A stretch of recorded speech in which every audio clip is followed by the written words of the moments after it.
이사야서 61장 1절에서 11절 말씀을 같이 보시겠습니다. 이사야서 61장 1절에서 11절 말씀을 함께 교독하시겠습니다. 주 여호와의 영이 내게 내리셨으니 이는 여호와께서 내게 기름을 부으사 가난한 자에게 아름다운 소식을 전하게 하려 하심이라. 나를 보내사 마음이 상한 자를 고치며 포로된 자에게 자유를, 갇힌 자에게 노임을 선포하며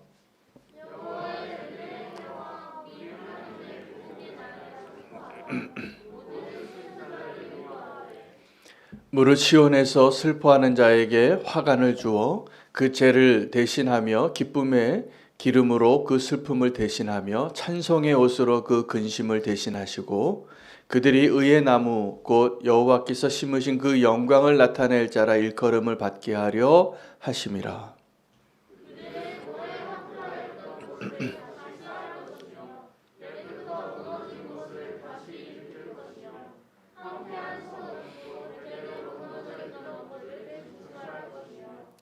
외인은 서서 너희 양떼를 칠 것이요 이방 사람은 너희 농부와 포도원 지기가 될 것이나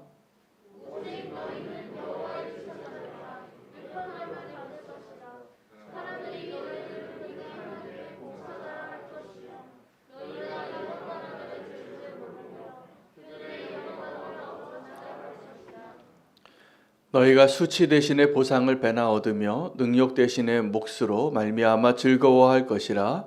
그리하여 그들의 땅에서 갑절이나 얻고 영원한 기쁨이 있으리라.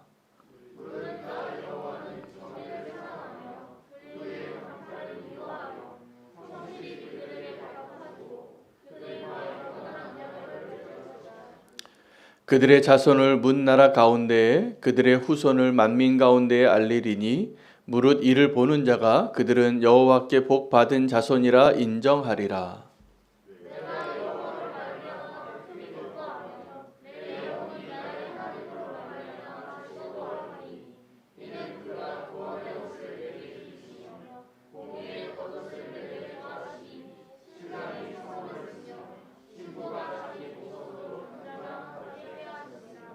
함께 읽겠습니다.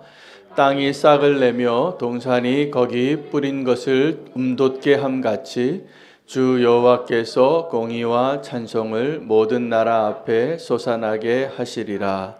아멘. 하나님의 말씀입니다. 오늘 본문이 참 소중한 이유는 예수님께서 성전에서 이 말씀을 선포하시고 공생애를 시작하셨는데 오늘 본문을 예수님께서 그 회당에서 성전에서 읽으실 때 한 구절을 빼뜨리셨습니다. 은혜의 해와 보복의 날에 대해서 오늘 이 이사야가 선포했던 그 본문을 읽으시면서 기록되어진 그 복음서에서는 그 보복의 날을 빼시고 이 말씀을 읽으시고 이제 하나님께서 나를 보내신 그 사명의 길을 걸어가신 모습을 우리가 좀 기억하면 좋겠습니다. 우리는 두 가지로 기뻐할 수 있기 때문에 그렇습니다. 하나는 하나님의 은혜를 기뻐할 수 있고 또 하나는 내 원수를 하나님께서 보복해 주시는 것을 통하여 기뻐할 수 있습니다. 우리가 기뻐할 분명한 이유가 하나님이 내게 주신 은혜로 기뻐하는 자가 되시기를 축복합니다. 내 원수가 잘못되고 내 원수가 좀 망하고 좀 아프고 잘못되어지는 것이 아마 기쁘실 텐데 그것을 기뻐하지 마시기 바랍니다. 우리가 정말 진정한 복음이 선포되어지는 그 자리에 서기를 원하고 오늘 둘째 날 주제가 가난한 자에 대한 것인데 이 가난한 자에게 아름다운 소식이 전해지는 것이 하나님이 기뻐하시는 일입니다. 여러분 내가 지금 부요한 자인지 가난한 자인지 한번 생각해 보시기 바랍니다. 사실은 우리는 지금 동일한 시대를 살고 있는 다른 어떤 나라보다 부요한 가운데 있고 또 오늘 이 자리에 어르신도 많이 계신데 저희 부모님이 사시던 그 시대보다 지금 굉장히 풍요로운 삶을 살고 있는 시대를 사는데 마음이 그러냐 하면 그렇지 않은 것 같습니다. 가난한 자로 살 때 소망이 뭐였냐면 다 보면 좀 먹고 사는 문제가 해결되기를 원하는 것이었습니다. 그래서 그 먹고 사는 문제가 해결이 되어지면 이제 그 다음에 우리를 만족해 하는, 우리가 정말 원하는 것들이 채워지게 되어지는데, 이 세상은 여전히 그 가난한 자와 부요한 자의 불균형 가운데 있을 때 하나님께서 우리에게 그 가난한 자를 향한 우리의 마음과 우리의 방향이 하나님의 마음과 같아지기를 원하시는 것을 발견하는 것이 오늘 우리에게 주신 하나님의 말씀이 되겠습니다. 이사야가 하나님의 영이 내게 임하시고 또 하나님의 말씀으로 그가 이 선포를 하는데, 이것을 기쁜 소식이라고 선포하고 있습니다. 가난한 자에게 아름다운 소식이 전해지는 것. 여러분, 지금 가난한 사람들이 원하는 것이 무엇일까요? 가난한 사람이 원하는 것은 어떤 물질이나 또 내게 좀 필요한 것들이 채워지는 것을 원할 것입니다. 우리가 이제 오늘 이 본문에서도 확인시켜 주시는데, 올해 우리의 발걸음을 하나님이 참 기뻐하시는 것 같아요. 이게 복음의 역사가 일어나는 그 자리에 동일하게 가난한 자와 옥에 갇힌 자와 또 이 복음이 전파되어지는 그 대상이 주님께서 우리에게 명령하신 그 자리가 되겠습니다. 오늘이 그 가난한 자이기 때문에 우리가 그 섬김의 사역에 대한 손을 드신 분들은 오늘 이 말씀을 꼭 붙잡으시기를 부탁드립니다. 가난한 자들이 원하는 것은 돈일 때가 있습니다. 좀 먹을 것입니다. 또 내가 소유하고 싶은 것. 우리가 그 가난한 자에게 어떠한 것으로 다가가야 하는가? 여러분, 복음 없이도, 하나님의 사랑 없이도 가난한 자들에게 구제하는 일을 하는 아주 선한 분들이 많이 있습니다. 그건 선한 일이고 하나님이 기뻐하시는 일이기도 합니다. 그러나 우리에게 있어서 우리가 무엇으로 가난한 자들을 도울 수 있어야 하는가? 그것을 오늘 결정하시려면 내가 지금 소유하고 있는 것이 무엇인가를 확인하셔야 됩니다. 여러분, 정말 여러분 안에 예수 그리스도를 소유하고 있는 분 맞으십니까? 내 안에 정말 믿음이 있으십니까? 내 안에 정말 천국에 대한, 부활에 대한 소망이 있으십니까? 그럼 우린 가난한 자들이, 여러분 그 사도행전 3장에 베드로가 성전을 향하여 가는데 그 성전에 그 거린이 베드로에게도 뭘 원했냐면 동전을 원했습니다. 그런데 참 이 베드로가 그때 하나님의 은혜로 돈이 하나도 없었습니다. 그래서 내게 금과 은은 없지만 내게 있는 것으로 너에게 주노라 라고 말하면서 나사렛 예수 그리스도 이름으로 일어나 걸으라 하고 기적이 일어납니다. 우리는 가난한 자를 볼 때에 그 가난한 자가 원하는 것이 무엇인지 먼저 알아야 합니다. 가난한 자가 원하는 것이 빵일 때가 있습니다. 돈일 때가 있고 또 사랑과 관심일 때가 있습니다. 뭔가 결핍된 자들이죠. 근데 그들에게 우리가 줄 수 있는 것이 과연 있는가? 사실은 우리가 그 가난한 사람들을 향하여 도울 때에도 우리는 부자와 인색한 자 사이에서 왔다 갔다 합니다. 내 마음이 부유한 자가 되기도 하고 또 내 마음이 인색해서 내가 주머니에서 내가 한참 고민을 하는 거죠. 이거 1,000원짜리를 꺼낼까 10,000원짜리를 꺼낼까. 저 사람을 도와주긴 도와줘야 되겠는데. 여러분, 우리는 그 갈등 안에서 우리가 어떤 것을 고민하냐 하면 내가 지금 가지고 있는 것에서 주는 것입니다. 근데 만약에 우리가 가지고 있는 것이 내가 금과 은은 없는데도 내가 가지고 있는 것으로 주고자 하는 마음이 있는 것, 이게 부자예요. 내가 가지고 있는데도 얼마를 줄까가 계속 망설여지는 건 여전히 가난한 사람이에요. 가난한 사람이 어떻게 가난한 사람을 돕겠습니까? 우리가 분명히 알아야 할 것은 우리 믿는 자들이 우리가 가지고 있는 소유는 차이가 있을 수 있지만 우리가 지금 이 자리에 함께 있는 우리 가운데 공통점이 하나 있다면 우리가 소유한 것이 같기 때문이에요. 우리가 지금 무엇을 소유한 자로 이 자리에 모였냐 하면 예수 그리스도를 소유한 자로 모였습니다. 그 성전 미문에 앉아 있는 그 거린을 돕기 위하여 내가 금과 은은 내게 없지만 내게 있는 것으로 너에게 주노니라고 말했던 그 베드로가 가지고 있었던 그것, 우리가 그것 가지고 있기 때문에 이 자리에 함께 한 자들입니다. 그래서 우리는 가난한 자를 향하여 이제 섬김의 일을 이제 시작하려고 하는데 이게 예산 가지고 할 일이 아니라 내가 소유한 것 가지고 해야 합니다. 근데 내가 소유한 것 가운데 돈을 줄 수 있어요.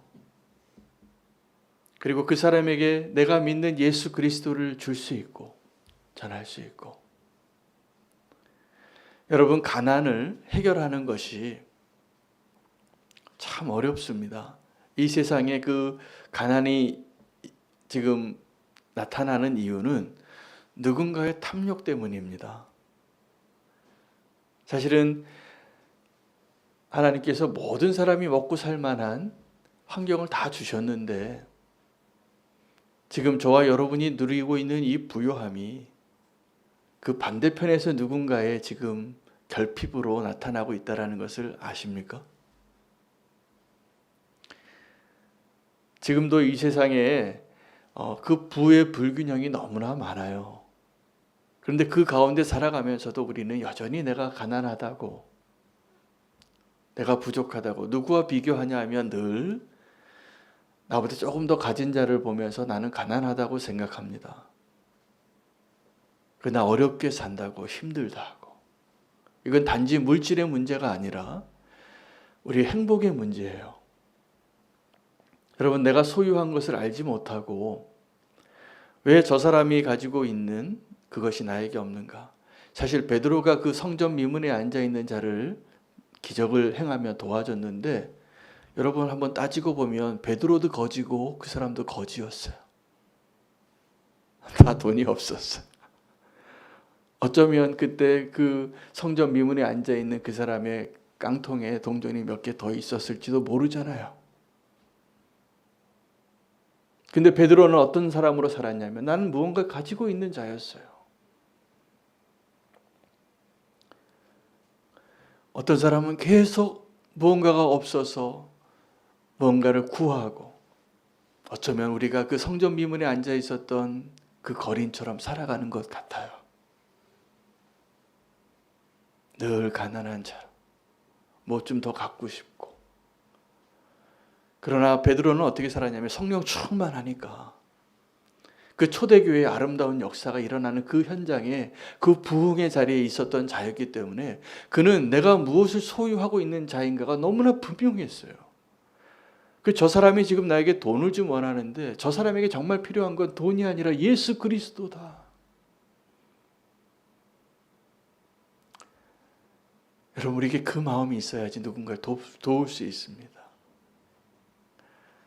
우리가 꼭 기억하시기 바랍니다. 우리가 가난한 자 같지만 굉장히 부유한 자입니다. 돈 많은 사람들이 잘 나눠주는 것 제가 본 게 흔하지 않아요. 돈 많은 사람은 더 갖고 싶어 합니다, 사실은.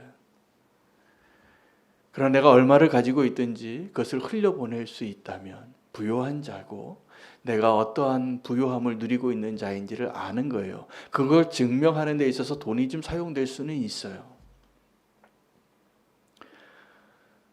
여러분, 우리가 그 부유함을 알지 못하면 우리가 정확하게 내가 가난한 자입니다.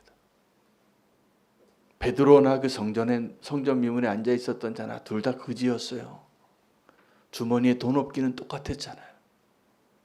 그러나 누군가는 내가 가지고 있는 것이 분명했고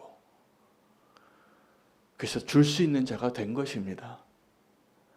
여러분, 내가 소유하고 있는 예수 그리스도의 그 복음의 부요함을 오늘 꼭 확인하시기를 바랍니다.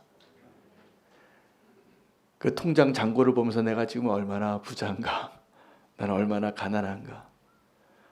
우리는 그 잔고를 보면서 나 어떻게 살지 걱정이 되거나, 그 잔고를 보면서 나는 참 든든해 이런 마음이 들거나, 둘 중에 하나겠지요. 그런데 아십니까? 그것이 다 바람과 같은 것인 것을. 우리를 정말 부욕해 하시는 그 예수 그리스도를 우리가 소유한 자로 오늘 서시기를 축복합니다. 가난한 자에게 필요한 것이 동전이 아니라 예수 그리스도입니다. 베드로가 주었던 그것, 오늘 이사야가 보냄받아서 선포하는 그것, 예수 그리스도의 복음이에요. 그리고 예수님께서 그 일을 하시겠다고 그 성전에서 그 말씀을 펴서 읽고 이제 공생애를 시작하시는 것입니다. 가난한 자에게 전해지는 아름다운 소식은 돈이 아니라 예수 그리스도가 전해지는 것입니다. 우리가 예수 그리스도를 전달하기 위하여, 전해주기 위하여 우리의 소유를 좀 나눌 수는 있겠습니다. 우리가 전하는 것이 예수 그리스도가 될 때 하나님께서 그것을 아름답게 여기시는 거예요. 여러분, 하나님께서 듣고 싶어하는 하나님께 아름다운 소식은 무엇이냐 하면 잃어버린 영혼이 돌아오는 것입니다. 오늘 가난한 자에게 전해진 아름다운 소식, 왜 그 가난한 자에게 복음이 전해지는 것을 아름답다고 하셨냐면 그것이 하나님에게 아름다운 소식이기 때문입니다. 여러분, 우리가 오늘 이 아름다운 소식의 주인공이 되기 위해서는 우리의 시선이 잃어버린 그 영혼에게로 향하는 그 마음이 필요합니다. 그 누가복음에 잃어버린 자의 그 비유 세 가지 가운데 하나님이 기뻐하시는 것이 어디에 있는지를 우리가 발견합니다. 하나님은 99마리의 양이 우리 안에 있는 것보다 잃어버렸던 양 한 마리가 돌아오는 것을 기뻐하십니다. 여러분, 그 기쁨을 누리고 계십니까? 가난한 자를 향한 하나님의 아름다운 소식은, 하나님이 기뻐하시는, 하나님이 아름답다고 여기는 그 소식은 그 잃어버린 자가 하나님께로 돌아오는 것임을 우리가 오늘 확인하고 순종할 수 있게 되어지기를 원합니다. 그래서 우리가 기뻐하는 것이, 오늘 그 본문에 보면 옷을 바꾸세요. 가난한 자의 그 슬픔의 옷을 기쁨의 옷으로, 그 죄를 영광의 옷으로, 그것을 주시려고 하나님께서 오늘 우리를 가난한 자에게 보내시는 그 자리에 우리를 부르셨다고 믿습니다. 저는 이 가난한 자 사역, 이제 섬김이 사역이 우리의 시작인데, 우리는 교회에서 그 섬김이 사역을 한 3년 정도 해 오시면서 제가 너무나 그 모델이 아름답다 라고 여겨집니다. 우리가 구제 사역을 할 때, 가난한 자를 도울 때 제일 쉬운 게 그냥 돈 주는 거예요. 물론 그 돈 주는 것도 쉽지 않습니다. 그 돈 줄 때도 우리는 몇 번 고민을 합니다. 그 고민을 하게 되는 이유는 솔직히 말해서 그 어려운 형편에 있는 사람의 형편보다 내 주머니 사정 때문에 고민할 때가 많거든요. 그러나 우리가 주고자 하는 것이 예수 그리스도를 전하고자 하는 그 마음이 있으면 이제 내 주머니의 사정에 연연해하지 않는 그러한 하나님의 축복의 통로가 되실 줄 저는 믿습니다. 내가 소유한 것이 온전한 복음이 아닐 때 우리는 여전히 고민해요. 왜냐하면 나나 그 사람이나 다 가난하거든요. 여러분, 우리가 복음을 소유한 자가 얼마나 부유한 자인지를 아셔야 합니다. 그것이 없이는 우리는 절대로 누군가를 도울 수 없습니다. 손 떨려서 못 돕습니다. 그렇지 않고 다르게 돕는 것은 나의 오만함으로 돕는 거예요. 내가 돕는 자라는 것을, 그 기쁨 때문에. 그럼 우리는 이 가난한 자를 돕는 것은 하나님이 기뻐하시는 그 마음 때문에 도울 수 있어야 합니다. 그래서 오늘 가난한 자에 대한 오늘 말씀을 준비하면서 저와 여러분이 얼마나 부자인가를 좀 아는 것이 먼저입니다. 예수 그리스도를 소유한 자가 얼마나 부유한가. 우리가 믿는 그 하나님이 얼마나 부유하시냐 하면 이방인이나 유대인이나 구별하지 아니하시고 차별하지 아니하시고 누구든지 주의 이름을 부르는 자는 다 구원을 얻게 하실 정도로 부유하세요. 그런데 우리는 여전히 무언가를 우리의 기준으로 나의 염려로 그 부유함을 누리는데 실패하는 것이 하나님 보시기에는 야 윤호야 네가 참 가난하다. 이 말씀을 하시는 거예요. 새해에는 하나님의 부유하심을 좀 누려보시기를 축복합니다.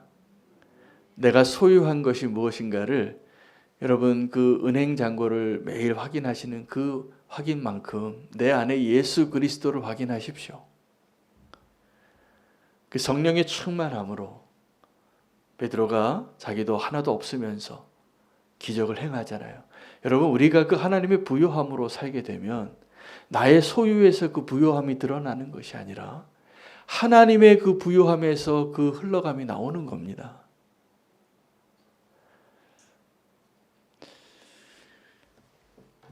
우리가 가난한 자 아니면 부자인 것이죠. 그래서 이 땅에 우리가 부요한 자로 사는 자임을 꼭 기억하시고 하나님의 그 부요함이 올 한 해 또 앞으로 우리는 교회가 이 땅에 보냄받은 자로 서 있는 그 기간 동안에 그 하나님의 부요함이 늘 흘러가기를 축복합니다. 그 결과가 나중에 하나님 앞에 설 때 나타날 겁니다. 내가 어떻게 그 부요함을 누렸는지 아니면 내가 어떻게 얼마나 가난하게 살았는지. 그래서 저와 여러분이 다 그 성전 미문에 앉아 있었던 자가 아니라 그 가난한 자에게 가난한 자임에도 불구하고 자기가 가진 것으로 나눠줄 수 있었던 베드로가 되시기를 축복합니다. 주님을 기대합니다. 주님 부요하시기 때문에 그 부요함이 흘러갈 때 하나님께서 더 놀라운 역사들을 저와 여러분을 통하여서 이루실 것을 기대하면서 한 해를 더 시작할 수 있게 되기를 축복합니다. 오늘 말씀 붙잡고 함께 기도하실 때 오늘은 특별히 그 섬김이 사역을 위해서 기도하겠습니다. 그 섬김이 사역이 베드로가 행했던 그 일처럼 열매 맺게 해달라고, 기적이 일어나고 우리의 부요함이 드러나는 사역이 되게 해달라고, 또 화요 중보기도 모임이 오늘 있습니다. 위해서 기도하겠습니다. 박선영 집사님의 동생 박미영 님을 위해서 기도하겠습니다. 어저께 쓰러졌는데 공황장애로 또 판정이 나서 그 어려움이 하나님의 은혜로 잘 회복되어질 수 있도록 함께 기도해 주시기를 바랍니다. 통성으로 기도하신 후에 오늘은 할렐루야 마을 안수 기도를 요 앞에서 갖도록 하겠습니다. 기도하시다가 순서적으로 나오시면 안수하도록 하겠습니다. 함께 주의 이름 부르고 기도하시겠습니다. 주여